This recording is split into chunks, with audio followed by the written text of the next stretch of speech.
a preguntas y respuestas que ustedes puedan tener. Gracias, señor presidente. Muy buenos días. Antes de comenzar, les avisamos a los estimados periodistas que esta conferencia concluye a las 8:30. Comenzamos con el periodista Sonny Figueroa de Voz Populi. Presidente, ¿qué tal? ¿Cómo está? Muy buenos días. La convocatoria decía hasta las 9, ¿verdad? Solo para que quedara ahí clarito ahí el tema y decirle que también quisiéramos preguntarle a otros temas. Presidente, yo tengo una pregunta, pero no sé si esa me la pudiese responder usted o tal vez el ministro de Gobernación o la Defensa, no sé, que es relacionada al estado de sitio. La primera pregunta es, o sea, ustedes hablan de controlar, aislar a los líderes de las pandillas en las cárceles, que obviamente es una medida muy buena para evitar que den órdenes desde estos centros carcelarios, pero durante su administración hemos visto que hay pandilleros que hacen transmisiones desde adentro de las cárceles a través de TikTok, Facebook y todo esto. ¿Cuándo se va, por así decirlo, apretar o ser más rígidos con las empresas de telefonía como Claro y Tigo para que verdad cumplan esa función de bloquear la señal de los centros carcelarios? Porque si bien pueden tener celulares dentro de las cárceles, la señal sigue saliendo, ¿verdad? Entonces, la pregunta aquí es, Claro, Tigo no tienen una responsabilidad cuando se aprueba una ley que les obliga a ellos a bloquear la señal de las cárceles del país. Esa es una pregunta, presidente. Usted me dirá si la responderá usted o algún ministro. Y la segunda pregunta que tengo, presidente, es en relación a un tema que se publicó la semana pasada, una beca que recibió de parte del gobierno de Taiwán el nieto de la primera dama. Nosotros publicamos el texto el jueves de la semana pasada y 24 horas después o horas después, la Secretaría de Comunicación respondió, no a nosotros, porque la Secretaría a nosotros nos ignora, no nos responde, no sé cuál será la política de la Secretaría hacia Vox Populi y nosotros, Marvin del Cizón y Figueroa, pero le respondió al periodista Pavel Vega después de que él hiciera varias preguntas y la Secretaría le responde de que en efecto fue un ofrecimiento de la Embajada de Taiwán en Guatemala, no sé si a su persona o a la primera dama en relación a la beca del nieto de la primera dama. Entonces, presidente, ¿eso no podría catalogarse como un favor político de que una embajada le haga un ofrecimiento a la primera dama o al presidente en relación a esta beca, tomando en cuenta los antecedentes que existen en relación a Taiwán en Guatemala, ¿verdad? Se acordará los cheques del expresidente Alfonso Portillo. Gracias, presidente. Bien, vamos a empezar por esta última, Sonny. Mire, el programa de becas de la Embajada de Taiwán tiene décadas. Y no es un solo programa, son distintos programas. Yo le puedo decir hoy, por ejemplo, que dentro del marco de ese programa tenemos un grupo de salubristas que están capacitándose en manejo de equipo neonatal, porque parte de los hospitales que están llevando. Hay becas dedicadas a gente que trabaja en agricultura para introducir todo tipo de modificaciones. Hay becas para estudiantes y una de las becas que para estudiantes es esta beca. Y hay becas para periodistas, de las que se han dado decenas a lo largo de todos estos años. Es el gobierno de Taiwán el que define los criterios para de cómo invitar. En algunos casos, por ejemplo, se hace en el marco de vamos a construir juntos el hospital contra el cáncer, entonces sabemos que va a haber un programa de capacitación ahí, y otros los hace en decisiones que toma de manera totalmente autónoma sin el gobierno de Guatemala, como la de becas de estudio y las becas de periodistas. Si usted supone que hay un intercambio de favores alrededor de una beca de estudiante, entonces habría que pensar cuántos estudiantes han ido y qué favores deben. O cuántos, no, por eso le estoy preguntando, le estoy respondiendo, Sonny, ¿sería usted tan amable de dejarme hablar? Es a mi nieto. Y a mi nieto decidió la embajada y le ofreció algo. ¿Usted cree que por una beca están comprometiendo el favor político de quién? ¿De él? ¿Mi favor político? ¿Por una beca? Mire, yo no negocio, no acepto condiciones con nadie, por nada. ¿Y usted cree que por una beca se trata de una transición, de un condicionamiento político? Lo mismo podría decirse de cualquier beca para cualquier estudiante o de cualquier beca para periodista.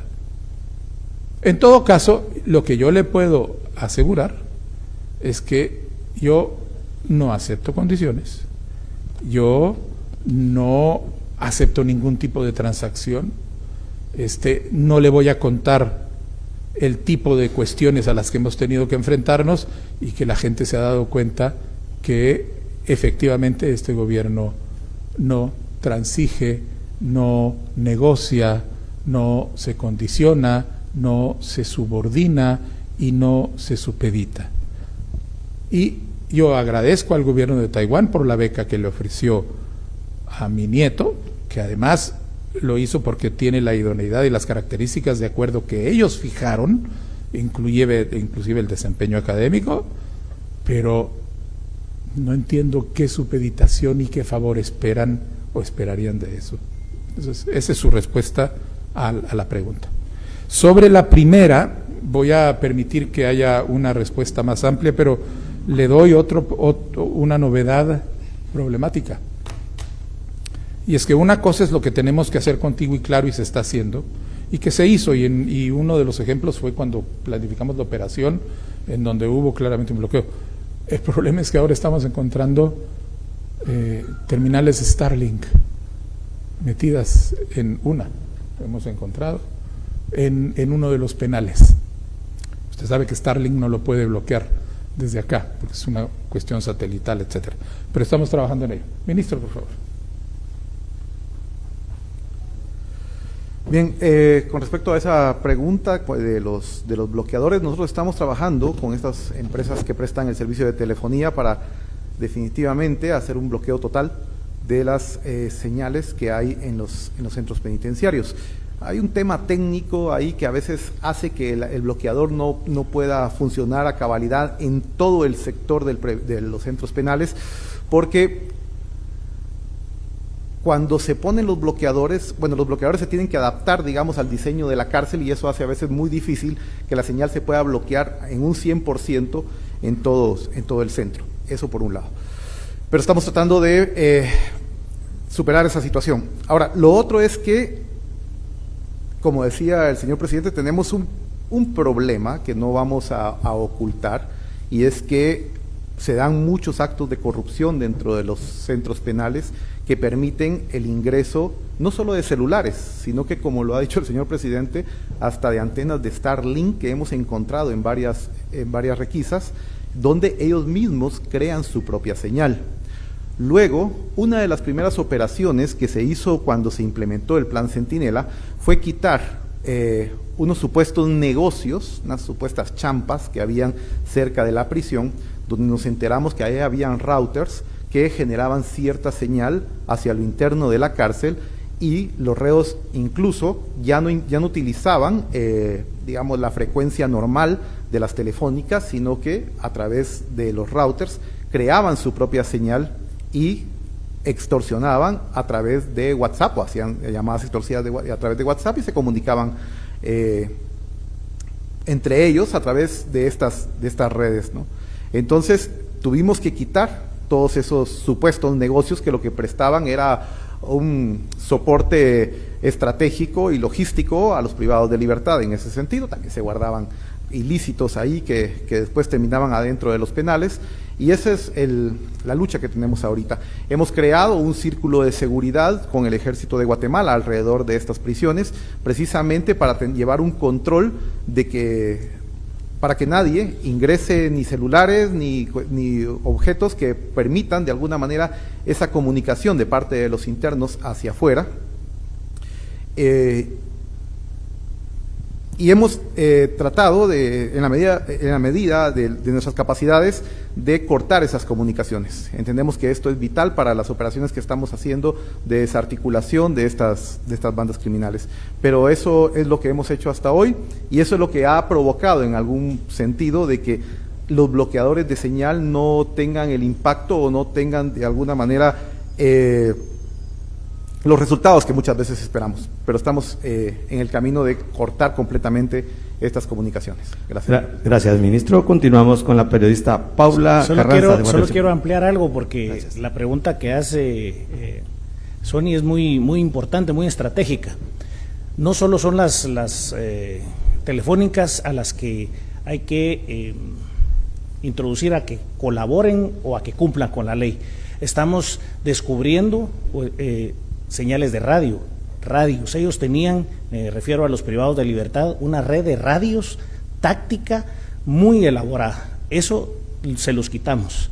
Entonces no son el rango de frecuencias de la telefonía celular, sino ahora también encontramos, derivado al estado de sitio, radios que a ellos les ayudaba a organizarse dentro de la cárcel. ¿Qué estaba pasando alrededor de estos centros penitenciarios? Esto se los decomisamos y estamos todavía en desarrollo de esta investigación. De esto, más adelante, ya no solo van a ser el rango de frecuencias de telefonía celular, sino también de radios de banda corta. Gracias, señor ministro. Continuamos con la periodista Paula Carranza de Guatevisión. Rogamos y reiteramos que, por favor, estas preguntas sean sobre el estado de sitio. Buenos días, presidente. Creo que no serán del estado de sitio, pero tengo dos preguntas. La Corte de Constitucionalidad ordenó al gobierno retomar el proyecto del puente Belice II. ¿En qué fase se encuentra actualmente este proyecto? Y mi segunda pregunta es que la semana pasada alcaldes de la Mancomunidad del Sur del departamento de Guatemala pidieron al gobierno declarar una emergencia por la crisis del transporte público y acelerar proyectos como el metro y otras soluciones viales. Más allá de afirmar que existen recursos asignados, ¿qué medidas concretas está tomando el Ejecutivo para atender esta problemática? Bien, sobre el punto de Belice II, efectivamente el Ministerio de Comunicaciones está revisando el plan porque el proyecto tenía problemas técnicos, el que había sido originalmente presentado. Entonces hay que entrar a hacer una revisión y hacer una corrección de los problemas técnicos para poder procesarlo. Así que ese es el camino que se está siguiendo en el Ministerio de Comunicaciones de Obras Públicas. Y en el término de el tema del tráfico, mire, hay una serie, el tema del tráfico, ojalá que pudiera ser resuelto con una orden que uno cumple en una semana y ups, lo desaparecimos, pero no. De hecho, nosotros hemos recibido un estudio de viabilidad que fue preparado por la agencia coreana de cooperación COICA. Lo recibimos el año pasado. Para que usted tenga idea de la dimensión, ese estudio le tomó a los técnicos coreanos 5 años hacerlo, una cantidad de 6 o 5 años el poder hacer el estudio y entregar la versión final.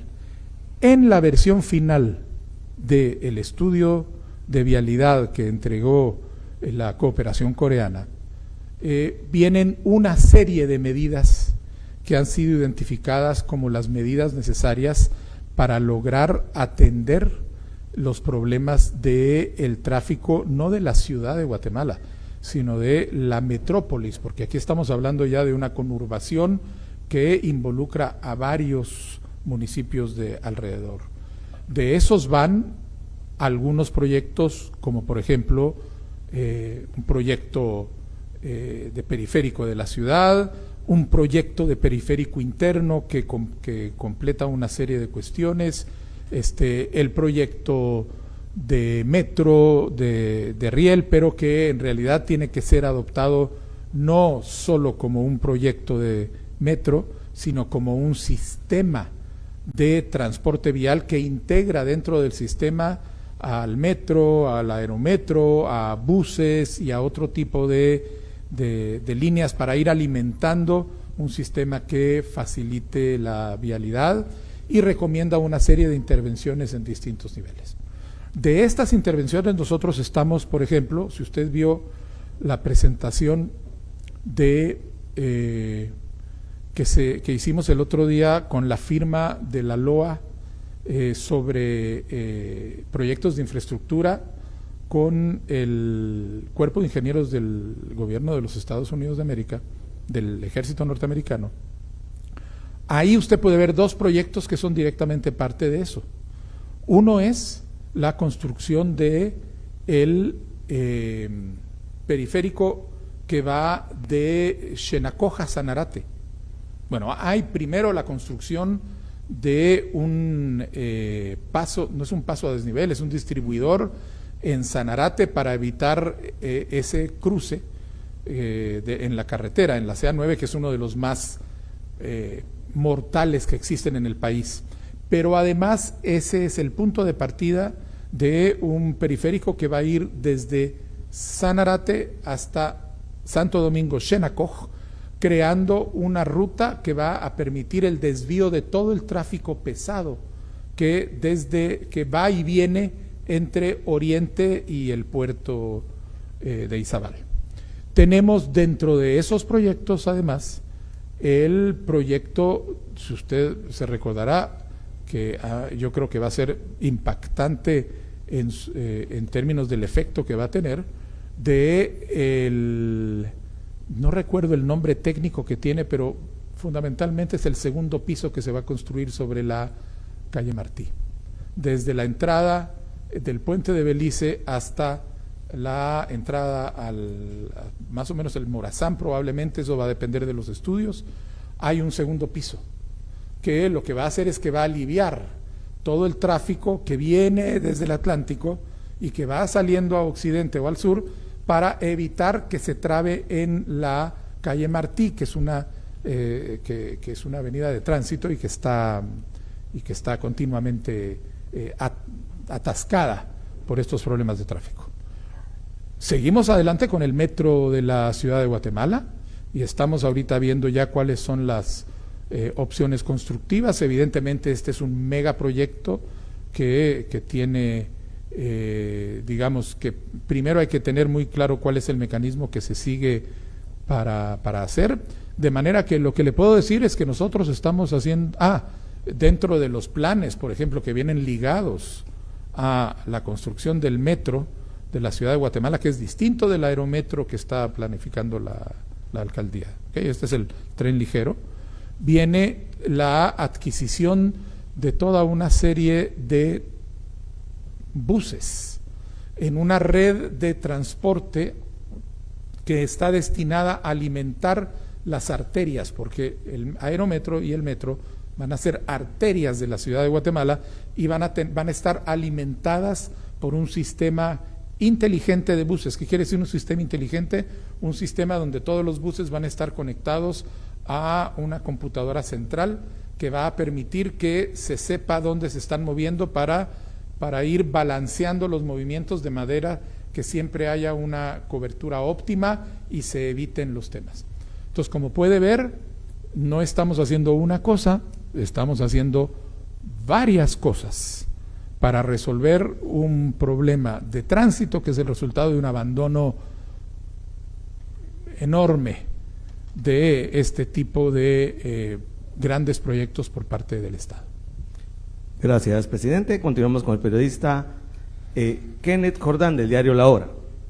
Buenos días, presidente, funcionarios. Mi primera pregunta sobre el estado de sitio es justamente sobre las redes de telefonía y de radio que se mencionaban. En algún momento el ministro Sáenz mencionó de que estas redes se detectaron, al menos la de radio, justamente por inteligencia militar al momento de instalarse cerca de las cárceles. ¿Se tiene contemplado hacer lo mismo en otras cárceles para descartar que exista este tipo de de sistemas dentro de las cárceles, y en este caso por parte del Ministerio de Gobernación, que se está realizando al respecto de ello. Mi segunda pregunta no es sobre el estado de sitio, sino más bien es sobre la Superintendencia de Competencias, específicamente sobre el salario de los superintendentes, y qué opinión le merece a usted, presidente, pese a que pues ya se sabe que la disposición pues se quitó. Muchas gracias. Quiero iniciar la respuesta con esta aseveración que día con día vivimos con los soldados. Estamos construyendo una mejor democracia y el rol del ejército en ella. ¿Por qué inicio la respuesta con esto? La inteligencia militar está actuando porque estamos en el estado de sitio. Inteligencia militar se dedica a las amenazas transnacionales y lo que ocurre en las fronteras. El estado de sitio tiene todos los protocolos legales vigentes y estamos respetando tanto la ley como los derechos humanos. Dicho esto, estamos actuando en las cárceles precisamente en el marco del estado de sitio y la buena coordinación con las otras agencias. ¿A qué agencias me refiero? A DIGISI, a CIE. Hemos encontrado unas buenas coordinaciones y son los resultados que estamos dando.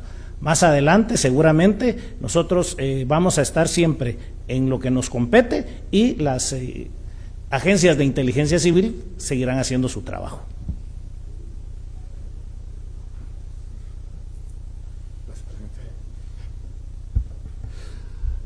Sí, con respecto a su pregunta, nosotros siempre estamos en esa labor de interrumpir cualquier comunicación que pueda provenir de las cárceles, porque sabemos que en un gran porcentaje es de ahí de donde surgen, por ejemplo, las órdenes para asesinar personas en las calles y también para extorsionar personas. De hecho, los nuevos diseños de las cárceles que vamos a construir, y una de las cuales estamos en coordinación con el Cuerpo de Ingenieros del Ejército de Guatemala para su construcción, atienden a la lógica de no permitir que haya una señal al interno de las cárceles desde donde se pueda producir esa comunicación.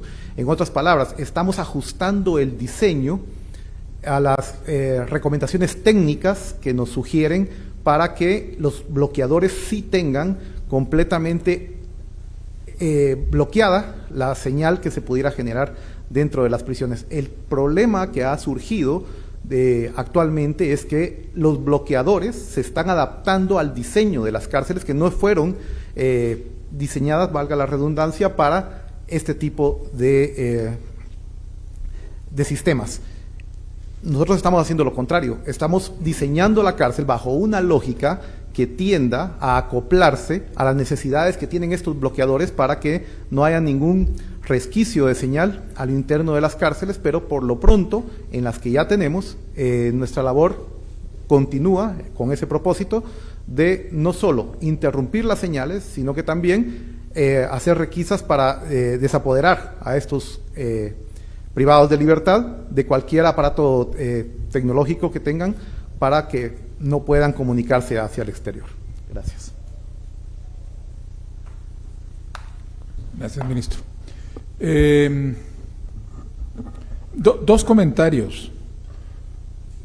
La superintendencia es una entidad autónoma y a partir de esa autonomía ellos han tenido esta discusión y fijaron estos salarios que no hubieran sido posibles ni autorizados en el caso de que fueran una dependencia del organismo ejecutivo, porque están fuera de proporción para lo que eso funcione. Es una buena noticia que hayan reconsiderado esto y espero que en el marco de esta reconsideración adopten decisiones que son razonables en términos de la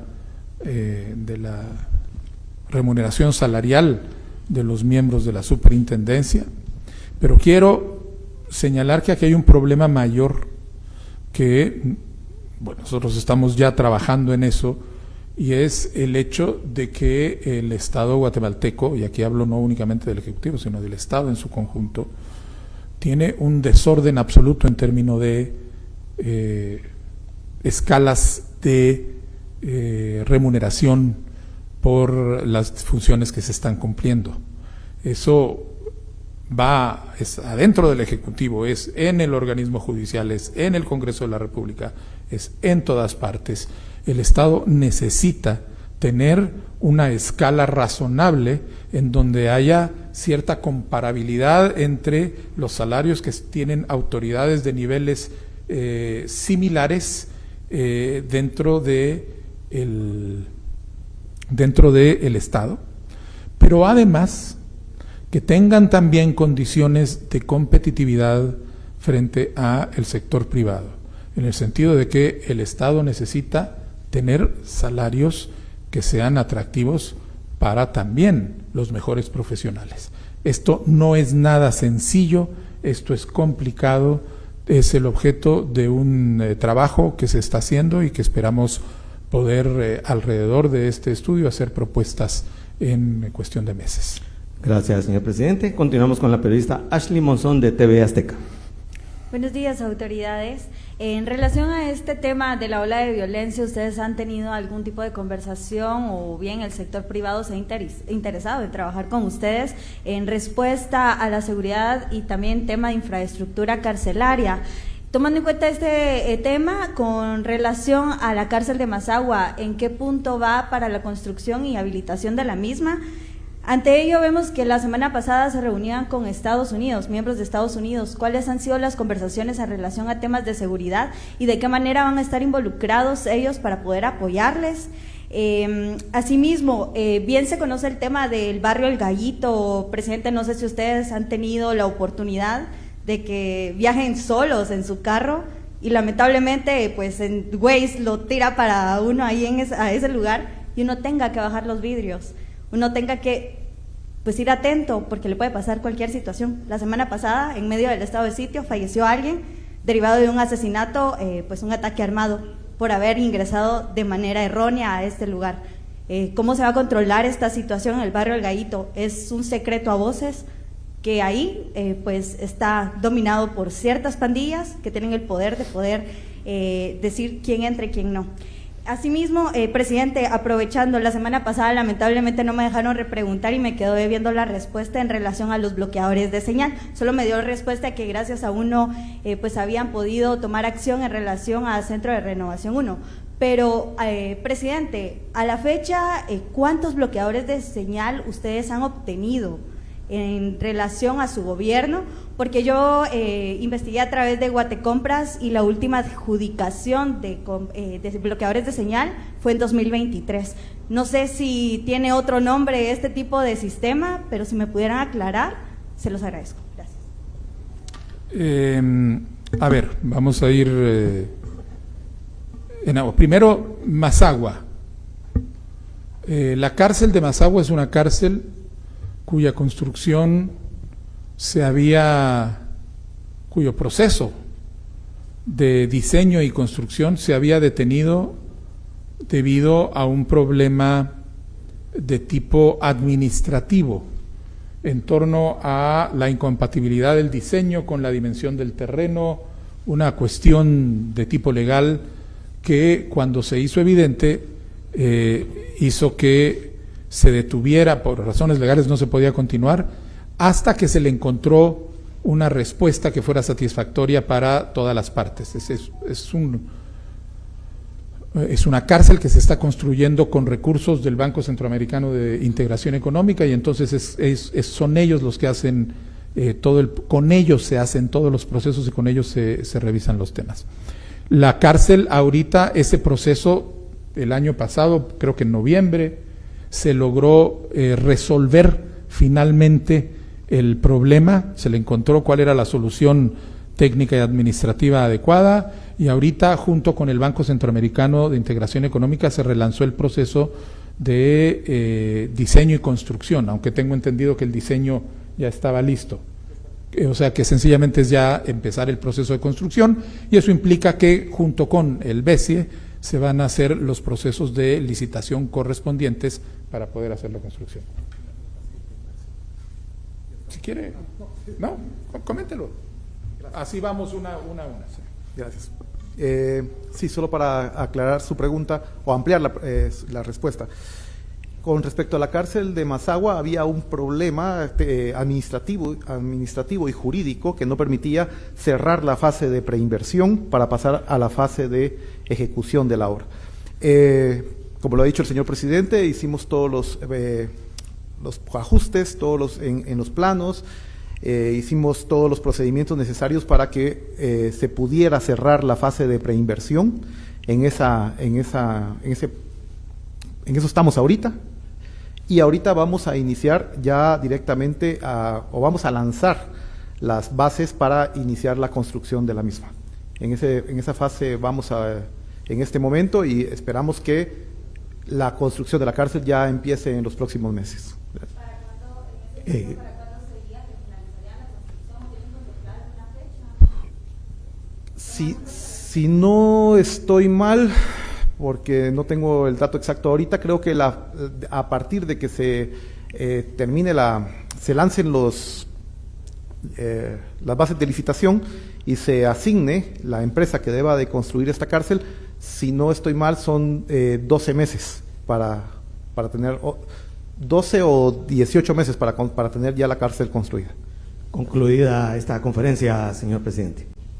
Ya no tenemos más preguntas. ¿Le puedo terminar? Porque, bueno, momento, mire, necesito irme porque tengo una cuestión, pero no quiero irme sin terminar las preguntas para que no dé la impresión de que nos estamos evadiendo.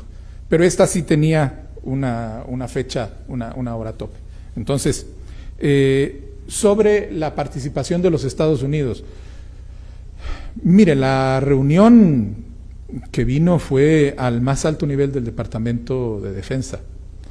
Eran el subsecretario en funciones y dos de los asesores personales del secretario de la Defensa, Exet, y el objetivo era tener una conversación al más alto nivel sobre los niveles de colaboración estratégica. Esta no fue una discusión de nivel operativo, esta fue una discusión sobre los niveles de cooperación estratégica entre el gobierno de los Estados Unidos y el gobierno norteamericano en los temas de defensa, con una perspectiva hacia una visión regional y la manera como ambos países colaboran en generar condiciones de seguridad para la región, no únicamente para sus países. Dentro de esto se tocaron los distintos temas: la lucha contra el narcotráfico, la lucha contra el crimen organizado, contra las pandillas, y temas de esa naturaleza. Se mencionó, por ejemplo, y nosotros recalcamos la amplitud y la profundidad de la colaboración que tenemos con el ejército norteamericano a través de los procesos que tenemos abiertos con el cuerpo de ingenieros, que están apoyándonos no únicamente ya en temas de defensa, sino están apoyándonos en temas de desarrollo, con un planteo en temas técnicos, donde nosotros en ampliación del puerto, en las vías férreas, posiblemente el tren ligero, en donde estamos colaborando, y eso es parte de toda la discusión, y hubo discusiones alrededor de eso. No tocamos el tema de la cárcel, porque el tema de la cárcel está yendo por otro lado, y en el tema de la cárcel no es la cárcel de Mazagua, sino que en la cárcel que está construyendo el Cuerpo de Ingenieros del Ejército de Guatemala en Izabal, en temas de diseño de la cárcel, para lograr contar con los diseños más actualizados, tenemos la colaboración de agencias especializadas del gobierno de los Estados Unidos, ¿no?, que ya avalaron el diseño. O sea, esas están ahí, y para su tranquilidad, nosotros esperamos que esa cárcel esté lista hacia fin de año. Sí, estamos esperando la ampliación. Sí. Nos detuvo el tema de la ampliación, o sea, el tema del presupuesto en el Congreso, pero ahora que se apruebe la modificación presupuestaria, ya se contará con los recursos para seguir adelante, y va a estar lista pronto. Mire, lo del barrio del Gallito, usted tiene absolutamente toda la razón. El problema es que lo que usted nos está contando era algo que había ignorado los gobiernos desde hace, ¿cuántos años? 20 años, porque que nadie pueda circular en el Gallito y que el Gallito esté en manos de organizaciones criminales no es un problema de ahora. Eso es histórico. Todo el mundo sabía que el Gallito estaba tomado y nadie podía entrar al Gallito. Entonces, nosotros ya entramos a El Gallito, se han hecho 2 incursiones por lo menos, que era algo que ningún gobierno anterior había hecho, precisamente porque lo que estamos haciendo es yendo a esas zonas que están bajo control para empezar a romper el control que tienen. Por supuesto, tienen 30, 40 años de tener el control del barrio, no lo vamos a desarticular con una visita. Pero lo que usted sí puede estar segura es que el objetivo nuestro es precisamente que todos los ciudadanos puedan llegar a circular no solo por el Gallito, por el Mezquital y por cualquier lugar con toda seguridad y bajando su vidrio, y lo hacemos no aceptando el control que tienen en este momento los barrios y las maras sobre eso. Y sobre los bloqueadores de señal no le puedo dar la información. Voy a averiguar. La pregunta, sin embargo, es más allá de cuántos se compraron, es cuántos están funcionando, porque es posible que lo que en esa época se cumplió, lo que está funcionando y se necesita, pero eso es lo que vamos a revisar para dar una respuesta. Con el sector privado estamos, por ejemplo, hay proyectos conjuntos con el sector privado de seguridad entre el Ministerio de Gobernación y el sector privado en la Antigua, un programa, ese tiene otros problemillas que no derivan ni del sector privado ni del gobierno. Hay una colaboración, por ejemplo, una coordinación muy fuerte en temas de seguridad en ciertas zonas de la ciudad, en las que se coopera con ellos, y hay mesas de trabajo para temas específicos. Hay una mesa de trabajo donde participa el sector privado con extorsiones, y creo que hay otra de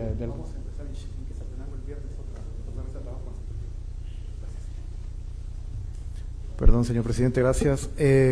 Sí, tenemos varias colaboraciones con el sector privado, tenemos unos programas desarrollados tanto en zona 10, zona 14, también en zona 4. También tenemos un programa desarrollado en Antigua Guatemala, y este viernes vamos a iniciar las pláticas